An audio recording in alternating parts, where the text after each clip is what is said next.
Welcome to another episode of Legends of True podcast. Today we're going to be talking about the Word of Faith movement, a popular but controversial branch of Pentecostalism. Gregg argues that the movement's central teachings on positive confession and the power of words to shape reality are rooted in mystical and occult traditions rather than biblical Christianity. Ever scroll through social media and you're like, wait, is this like a church service for manifesting crystals? Attract abundance with a Bible verse thrown in. Yeah. That's kind of how I first ran into this whole Word of Faith thing, without even knowing what it was. Yeah, it's sneaky like that. Totally. So today, we are diving deep. Word of Faith, what it is, where it came from, and should we, be signing up.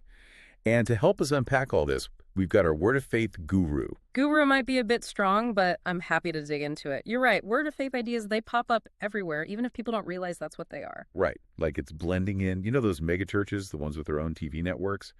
Big on the whole, just have enough faith and you'll be healthy, wealthy, and wise kind of thing. Exactly. And it's not even just one name, right? Like we got name it and claim it, health and wealth gospel. I even heard blab it and grab it the other day.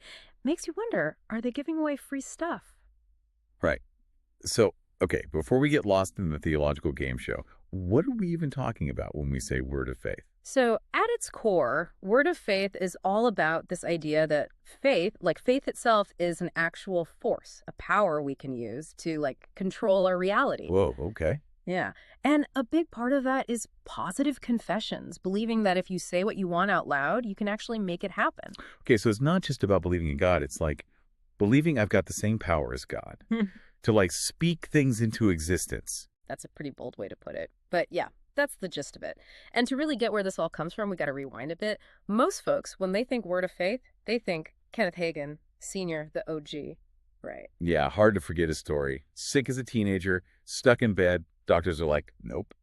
Then he reads Mark 11.2324, that whole believe and you shall receive bit, and bam, healed. Isn't that like the foundation story of the whole movement? Oh, for sure. It's a powerful story. And it definitely got people's attention. But what's interesting is Hagin, he wasn't the first one to talk about all this. That honor, surprisingly, goes to a guy named E.W. Kenyon. E.W. Kenyon. Doesn't ring a bell. Exactly. Most people outside, seminary halls never heard of the guy. But he's the one who really laid the groundwork for Word of Faith. His teachings on faith, on healing, on positive thinking, it's all there. So how'd Hagin come into the picture then? Well, let's just say Hagin, he really liked Kenyon's work. And I'm not talking inspiration here. We're talking full-on chunks of text, whole passages straight from Kenyon's writing, showing up in Hagin's books like he wrote them. Wait, are you saying plagiarism? Seems that way. There's a book, A Different Gospel. It really digs into all this and the similarities between their writing. It's hard to ignore. Wow. That's kind of sus, right? If the founder of your movement is borrowing material, what's that say about the whole thing? Yeah, it definitely makes you wonder. But to be fair, let's hear him out. Before we judge a movement by its, shall we say, borrowed cover. So we're stepping into Word of Faith land. What are the rules here? How's this whole universe supposed to work? Okay, so picture this. The universe, it runs on these spiritual laws, think gravity, but for, getting rich, being healthy, stuff like that. Okay. So there's this law of faith, and if you can tap into that, you can basically write your own ticket. Hold up. You're saying it's not enough to just believe in God. I got to believe I can, boss the universe around like I'm God? Basically, yeah. They'd say humans were like little gods. Made in God's image, right? Same authority to speak things into being. They point to Genesis, God said, let there be light, that kind of thing. Wait, for real? If I say, with enough faith, I have $1 million, yeah, it'll just poof, show up. Not exactly. It's more about lining up with God's will first, and then your words, they get the law of faith moving. Positive confessions, that's the key. So yelling at traffic isn't going to actually make it disappear, even if I really believe it.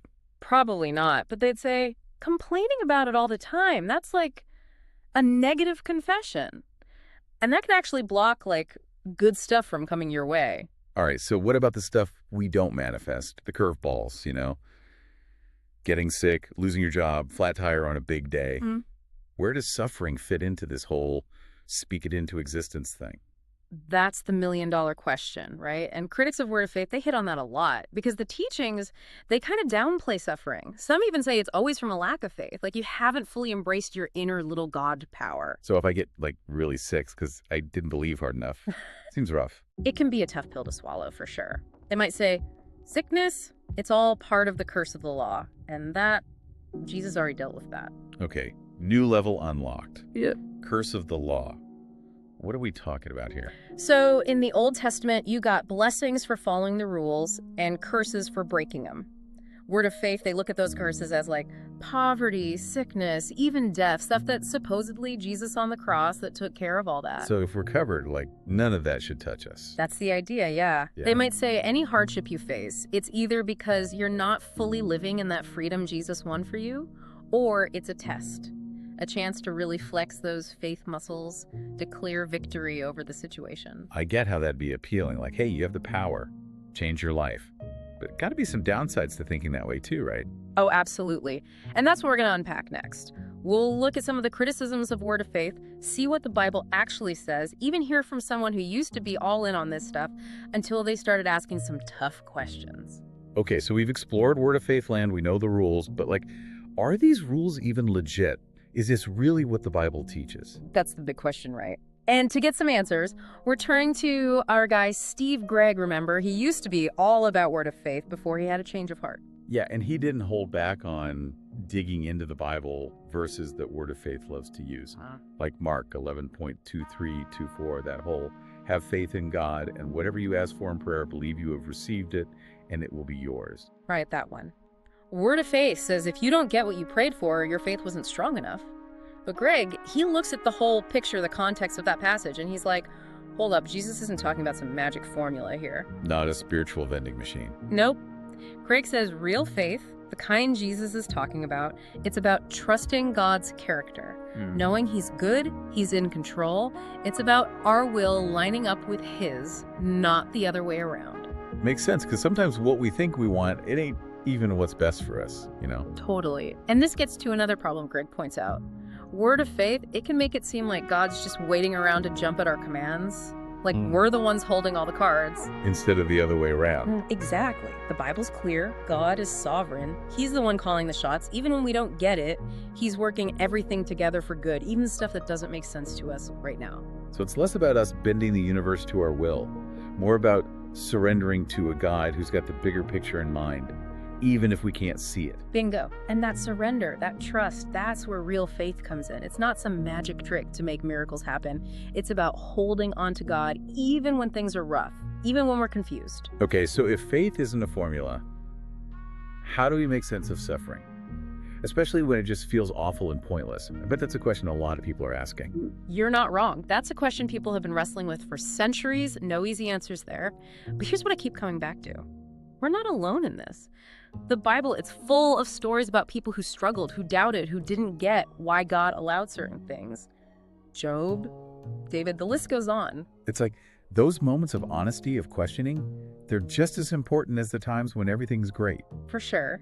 Faith isn't about pretending life's perfect or having all the answers. It's about holding on to God even when we don't understand, trusting that he's with us in the good times and the bad. This whole conversation has definitely got my mind going. If you're listening and you're feeling the same way, let's keep this going. Share your thoughts, your own experiences with faith, how you make sense of suffering when it feels like there aren't any easy answers. And until next time, keep seeking, keep asking those tough questions, and keep diving deep. That's a wrap on today's exploration of the Word of Faith. We've unpacked a lot about its origins and the tough questions it raises about faith and power. If this episode sparked some thoughts, we'd love to hear from you. Drop a comment below and let's keep the conversation going. Remember, faith isn't about having all the answers. It's about asking the tough questions and trusting God in the journey. Until next time, keep seeking, keep questioning, and as always, stay curious.